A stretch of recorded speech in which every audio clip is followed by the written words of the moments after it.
계속해서 개혁하십시다. 한번 인사하시겠습니다. 우리 기독교는 혁명의 종교가 아닙니다. 데모하는 종교도 아닙니다. 조금씩 누룩처럼 개혁하는 그런 종교가 기독교고 성경이 그렇게 가르치고 있습니다. 마르틴 루터, 독일 사람이지요. 독일 신부였습니다. 천주교 로마 캐톨릭교에 속해 있던 사제였습니다. 교수였습니다. 지금도 독일에 가면 비텐베르그 대학이 있고 거기에 기념교회가 있습니다. 그 예배당 문에다가 95개조 반박을 붙여서 왜 천주교는 타락했는지 그런 부분들을 성경적으로 상세하게 진리를 역설했던 그때가 바로 1517년 10월 31일, 지금은 꼭 500주년을 맞이합니다. 그래서 천주교로부터 정통을 찾아서 개신교회가 나왔습니다. 왜곡된 것을 바로잡았던 개혁교회, 그래서 우리 장로교를 다른 단어로 표현하면은 개혁교회 그렇게 말합니다. 면제부, 로마에 있는 베드로 대성당 혹 방문해 본 분들 계십니까? 정말 어마어마합니다. 그 건축 양식이 어마어마합니다. 크기도 어마어마합니다. 얼마나 많은 재정이 들어갔든지 재정을 충당하기 위해서 이 베드로 성당을 짓는데 티켓을 사는 자는 면제부라 그러죠. 죄가 용서함을 받는다. 희한한 교리를 교황이 설파했습니다. 그래서 여러분 조상 중에 지옥 간 사람이 있으면은 이 티켓을 한 장 사면은 지옥에서 조금 성격해서 연옥으로 간다. 연옥은 지옥과 천국의 중간 단계입니다. 애매모호한 아리까리한 그런 어떤, 그래서 그 연옥에 있다가 또 면죄부를 또 한 장 더 사면은 이제 연옥에 있던 그 조상의 영혼이 어디로 간다? 천국으로 간다. 이게 천주교입니다. 유아가 죽으면 어떻게 되느냐? 여러분, 애가 태어나자마자 죽으면은 지옥 가겠습니까? 천국 가겠습니까? 애매하지요. 부모님은 어디 가면 좋겠다고 생각하겠습니까? 당연히 천국이지요. 그런데 천국 가기 전에 이 면죄부를 하나 사야지 되는데 중간 단계에 또 간답니다. 람보 아닙니다. 림보에 가 있다는 겁니다. 연옥 개념이죠. 근데 이걸 면죄부를 사면은 천국으로 보낸다는 거예요. 선조림보, 유아림보, 연옥, 뭐 어마어마한 단테의 신곡에는 연옥에 대한 이야기가 많이 있죠. 그렇기 때문에 사실은 단테의 신곡은 구교적인 이야기지 우리 개신교적인 성경적인 이야기가 아닙니다. 지난주 우리 구역장님들 성지순례 그 명목으로 갔다 온 적 있죠. 철로역정, 필그림스 프로그레스. 바로 잔 번연이 지은 철로역정이 바로 우리 개신교의 고전입니다. 성경적이죠. 그런 이상한 교리들, 그것으로부터 말도 안 되는, 천주교의 신부였던 루터가 말도 안 되는 그런 것을 가지고 사람들에게 성경을 읽지 못하도록 라틴어만 가지고 고집하는 그들에게 독일어로 성경을 번역합니다. 번역본 중에서 각 나라 말로 번역한 것 중에 제1호가 바로 독일어 성경입니다. 마르틴 루터가 번역했습니다. 저는 보울링을 잘하지 못하지만 좋아합니다. 마르틴 루터가 얼마나 근심이 되는지, 이 개혁이 일어나려고 그러니까 막 생명의 위협, 천주교로부터의 압박, 뒷마당에 보울링 핀 있잖아요. 핀을 지금은 10개입니다만 그 당시 9개 세워놓고 큰 공을 하나 만들어 가지고 이 공이 하나님의 말씀, 저 핀은 천주교의 그 사탄의 교리, 그래서 그걸 뚫어지게 바라보면서 굴려가지고 넘긴 게 바로 보울링의 시조입니다. 시초. 그러니까 우리 개신교는 뭘 말치해야 되겠어요? 골프보다, 골프도 좋은 거지만 보울링을 많이 치시기 바랍니다. 마르틴 루터가 고안해낸 거예요. 사랑하는 여러분, 이런 마르틴 루터의 신앙의 전통, 또 켈빈의 장로교 전통을 가지고 우리는 지금 성경을 해석하고 믿고 있습니다. 바른 해석의 방법으로 나아가자. 마르틴 루터나 켈빈이 깃발을 들었죠. 깃발을. 천주교가 잘못하는 게 여러 가지 있지요. 그러나 깃발 중에 몇 가지 깃발이 있다. 그것이 바로 오늘 본문에서 적용할 수 있는 그런 부분들입니다. 한 네 가지 정도 살펴보겠는데, 먼저 9절부터 14절까지 보시면은 바리새인과 세리의 기도가 나오지요. 9절에 보시면은 자기가 의롭다고 생각하는, 자칭 의롭다고 생각하는 이 바리새인, 다른 사람을 멸시하는 바리새인, 그리고 누가 봐도 죄인인 세리, 세무서 직원이지요. 부장, 국장이었습니다. 두 사람이 성전에 기도하러 올라갑니다. 10절. 11절에 바리새인은 따로 서서 기도합니다. 하나님 앞에 자랑스럽게 나는 다른 사람의 돈을 덩쳐먹는 토색하는 자, 불의한 자, 간음한 자들과 같지 아니하고 저 세리와도 같지 아니함을 감사합니다. 아주 거만한 기도를 합니다. 12절에 나는 일주일에 2번씩 금식하고 소득의 11조를 합니다. 아주 자랑스럽게 하나님, 저 같은 신자가 있으니 얼마나 자랑스럽습니까? 라고 하는 거만한 기도를 합니다. 13절에 세리는 멀리 서서 감히 눈을 들어보지 못하고 하늘을 쳐다보지 못하고 하나님, 하나님 저를 용서해 달라고 가슴을 치면서 나는 죄인입니다. 예수님께서 두 명의 기도를 판단하시지요. 이 바리새인이 의롭다함을 받지 못하고 이 세리가 의롭다함을 받고 자기 집으로 돌아갔느니라. 바리새인의 문제가 무엇이었습니까? 한번 따라할까요? 성경의 정신, 성경의 문자가 아니라 성경의 정신, 이거 잊어버린 거죠. 만약에 세리가 가슴을 치고 기도를 하고 있다면, 정말 예수님을 잘 믿는 사람이라면 어떻게 해야 되겠습니까? 세리의 등을 두드려주며 세상에서 세리라는 직업을 가지고 하나님을 섬기는 것이 그리 힘들지요. 힘내십시오. 그 세리라는 직업 가운데도 정직과 공의와 정의를 따를 수 있는 방법이 있지 않겠습니까? 하나님 기쁘시게 하는 방법이 있지 않겠습니까? 우리 함께 기도합시다 하고 손을 따뜻하게 만져주는, 그게 바로 성경의 정신입니다. 그게 율법의 정신입니다. 근데 율법의 조항은 가지고 있고 정신을 잊어버렸다는 거지요. 자, 우리나라와 대부분의 선진국가에서 누가 재판하면 이기는가? 1번 돈 있는 사람, 2번 돈 없는 사람, 누가 이깁니까? 어떻게 하셨어요? 돈 많은 사람이 이기는 원리 아닙니까? 그건 뭡니까? 다는 아닙니다만은 판사들이, 재판장들이 돈의 원리로 돌아가고 있다는 겁니다. 자본주의 사회. 그건 뭡니까? 법의 항목은 살아있지만 법의 정신은 잊어버린 거지요. 사실은 법이 무엇입니까? 법의 정신이 뭡니까? 공의와 정의와 정직과 성실한 사람이 이기는 사회, 정말입니까? 여러분 솔직히 아셔야 됩니다. 예수 진리가 없으면 공의와 정의는 없습니다. 왜? 공의와 정의의 근원이신 하나님, 우리 주 예수 그리스도께서 그 근원인데, 그 근원으로부터 생수를 마시지 않는데 어디서 공의와 정의가 나오겠습니까? 조금 흉내낼 뿐이지요. 모조품으로. 그러나 쉽게 모조품은 드러나게 되어 있습니다. 한번 따라 하실까요? 율법의 정신, 오직 성경, 이게 첫 번째 종교개혁의 깃발이었습니다. 한번 따라 할까요? 오직 성경, 오직 성경에 그 권위를 둔다는 겁니다. 천주교, 로마 캐톨릭교는 제일 큰 권위가 어디에 있습니까? 교황의 해석에 있습니다. 그러니까 교황이 연옥이 있다 하더라, 그럼 연옥을 믿는 거예요. 림보가 있다 그러더라, 림보를 믿는 거예요. 면죄부를 사라 그러니까 사는 거예요. 우매하게. 성경에 반해도 교황이 더 위에 있는 거예요. 성경 위에.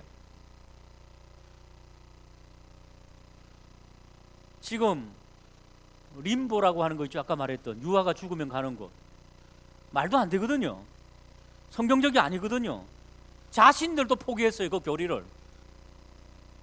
그동안 몇천 년 동안 림보에 그것으로 갖고 오다가 포기했다니까. 없어요. 지금은 선조 림보, 유아 림보 없습니다. 너무 무식하거든요. 너무 무지하거든요. 성경에는요, 사람이 죽으면 어떻게 해요? 천국과 지옥 딱 끝납니다. 천국 성도 되시기를 주님의 이름으로 축복합니다. 그러면 어떻게? 오직 성경 붙잡아야 된다는 것입니다. 왜? 하나님의 말씀 성경은 하나님의 감동, 성령으로 된 것으로 교훈과 책망과 바르게 함과 의로 교육하기에 유익하다는 말이죠. 유일한 길입니다. 사실 오직 성경 붙잡는 저와 우리 모두가 되기를 주님의 이름으로 축복합니다. 화면을 보시고 마가복음 7장 6절에서 9절까지를 읽어보겠습니다. 시작.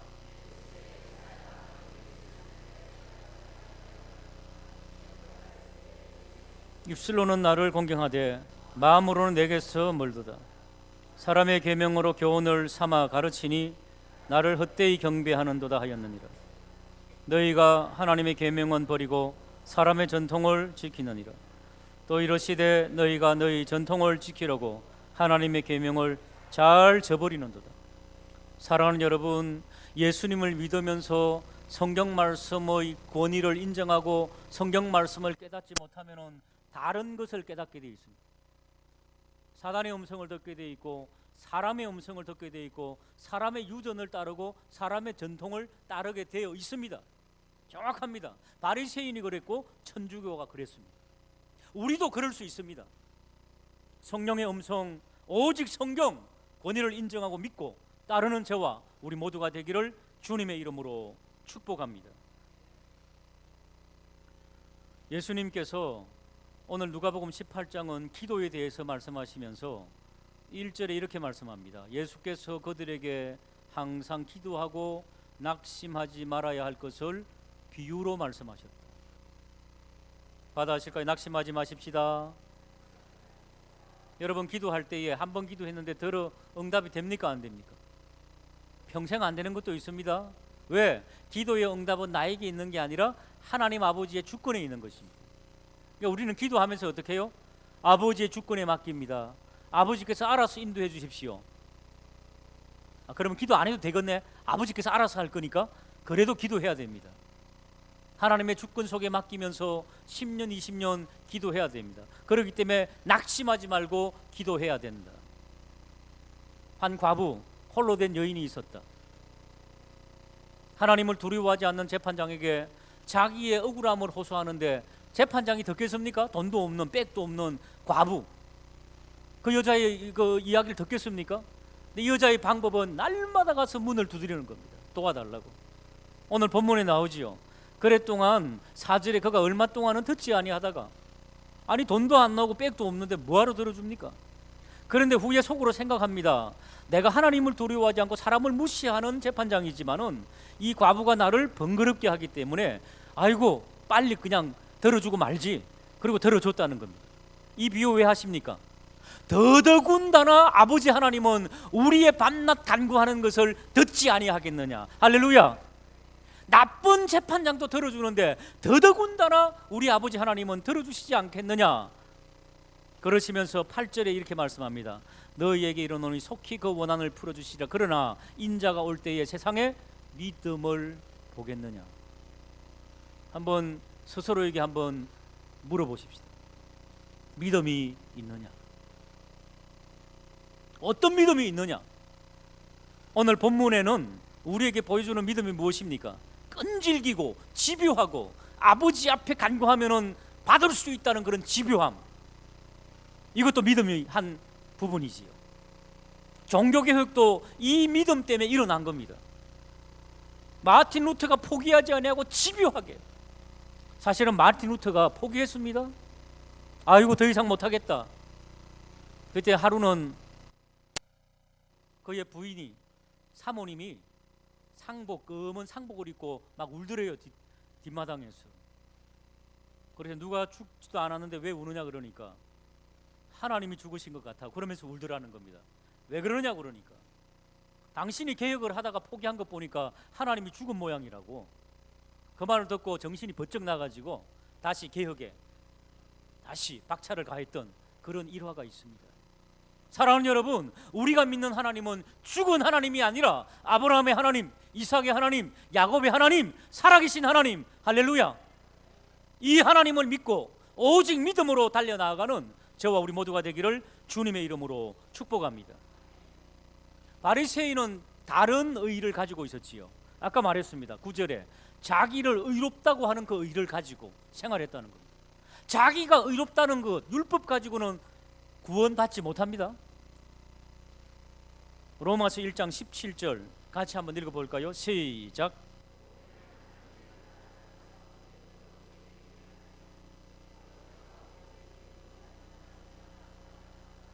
저기 보십시오. 복음에는 하나님의 의가 나타난다. 하나님의 의가 누구십니까?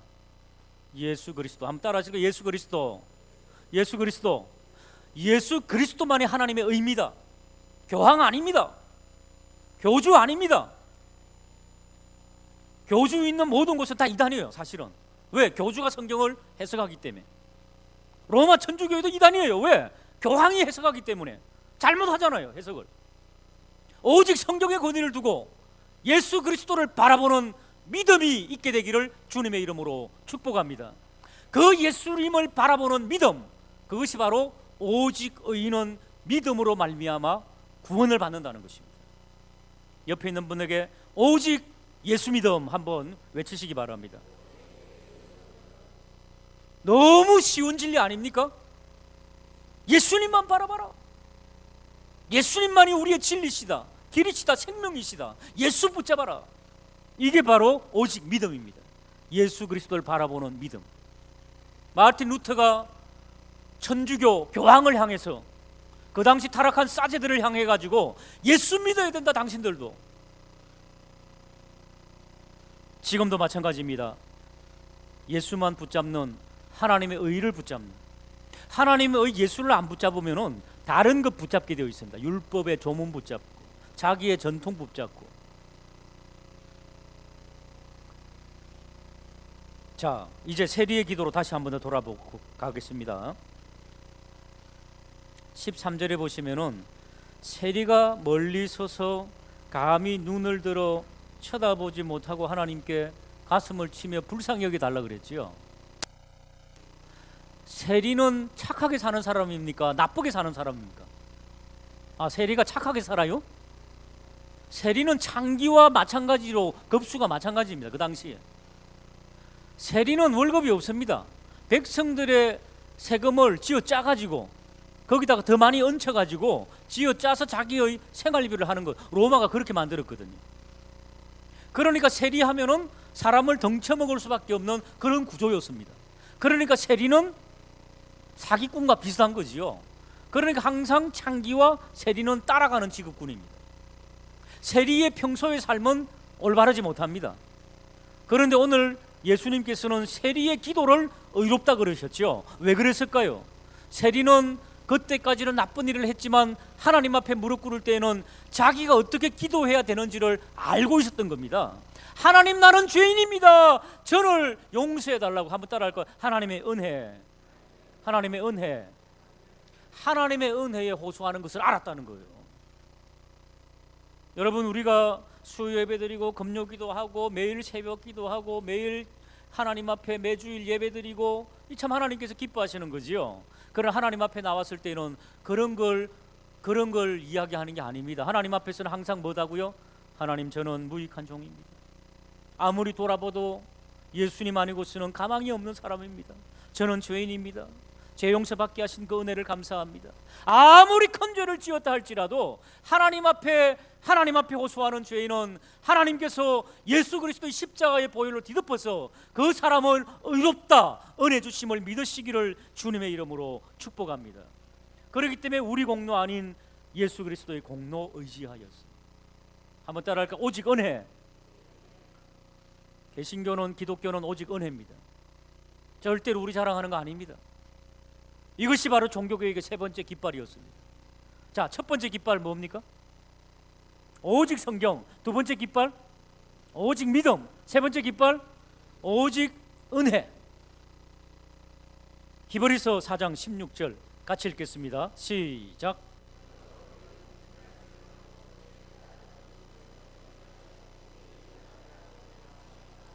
은혜의 보좌입니다. 은혜의 보좌, 시연소. 은혜의 보좌 앞에 오늘 또 나오신 우리 성도님들에게 우리 주 예수 그리스도의 무한한 은혜가 넘치기를 주님의 이름으로 축복합니다. 자, 마지막입니다. 오늘 18장 1절부터 14절까지 보시면은 전반부의 1절부터 8절까지는 한 과부의 기도가 나옵니다. 과부는 돈도 없고 백도 없었죠. 재판장에게 어떻게 합니까? 직접 찾아가죠. 그 다음에 세리와 바리새인이 기도할 때 제사장 찾아가지 않고 직접 기도했죠. 직접. 자, 천주교는 고해성사라고 하는 게 있습니다. 조그마한 암실에 들어가서 창문을 열고 형제자매 하나님 앞에, 신실한 하나님 앞에 죄를 고백하십시오. 그러면 제가 몇월 며칠에 이런 죄를 지었습니다. 신부에게 고합니다. 그래서 어떤 분은 일주일에 한 번, 어떤 분은 한 달에 한 번, 어떤 분은 분기에 한 번, 이런 식으로 고해성사를 합니다. 기도를 하지 못하는 평신도에게 있어서 기도를 함께 도와주는 것은 좋은 거겠죠. 그런데 희한한 것은 신부가 그 죄를 다 듣고 나서 성부, 성자, 성령의 이름으로 당신은 죄 용서함을 받고 나도 당신의 죄를 사합니다. 누가 죄를 사해요? 신부가 사해요. 신부도 인간이에요. 성경은 그럴 수 없다는 거예요. 한번 따라할까요? 만인제사장의 개념은 우리 스스로가 하나님 앞에 나가서 간구도 하고 여러분 우리가 지은 죄도 직접 하나님 앞에 내어놓고 그러면은 중보자 되신 우리 주 예수 그리스도께서 그 기도를 받으시는 거예요. 이게 성경입니다. 디모데전서 2장 5절 같이 한번 읽어보겠습니다. 시작.